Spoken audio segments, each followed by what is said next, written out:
नमस्ते, सुप्रभात। आज 14 जनवरी का भाग्योदय फाउंडेशन की युगऋषि विचार श्रृंखला की 1477वीं 1477 कड़ी में आपका स्वागत है। समस्याएं आज की, समाधान कल के। आज की पुस्तक पूज्य श्रेष्ठ आचार्य श्री राम शर्मा जी ने पृष्ठ 11 पर अपनी इस पुस्तक में लिखा था, मानवीय सत्ता और परमात्म सत्ता।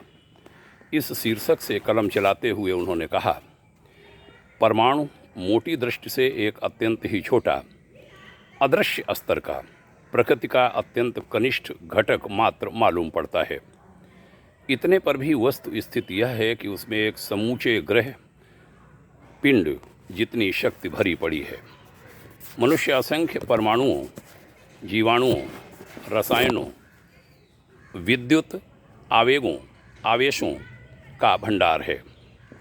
प्रायः 5.5 फुट ऊंचे 60 किलोग्राम औसत भार के इस काय कलेवर में संभवतः उतने ही गोलक हो सकते हैं जितने कि समूचे ब्रह्मांड में तारे, उपग्रह, ग्रह उपग्रह आदि हैं। इस समूची शक्ति का अनुमान लगाया और आकलन किया जाए तो उसे अकल्पनीय ही कहना होगा। पूज्य श्रेष्ठ आचार्य श्री आगे लिखते हैं, एक औसत मनुष्य प्रायः उतना ही हो सकता है जितना कि यह समूचा ब्रह्मांड प्रकृति संपदा से भरा पड़ा है। ब्रह्मांड को महतो महीयान कहा गया है, लेकिन पिंड को अणोरणीयान। यदि आकार की न्यूनाधिकता पर ध्यान न दिया जाए तो मानवीय सत्ता भी परमात्म सत्ता के समतुल्य जा पहुँचती है।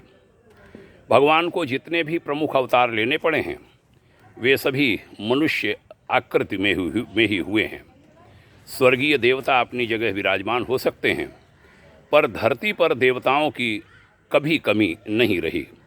महामानवों के रूप में उनके अस्तित्व का परिचय समय समय पर मिलता रहा। बहनों भाइयों, बड़ा सुंदर यह लेखांश जो मानव जीवन है, मनुष्य काया है, मनुष्य शरीर है, इसके विषय में बहुत महत्वपूर्ण यह चर्चा।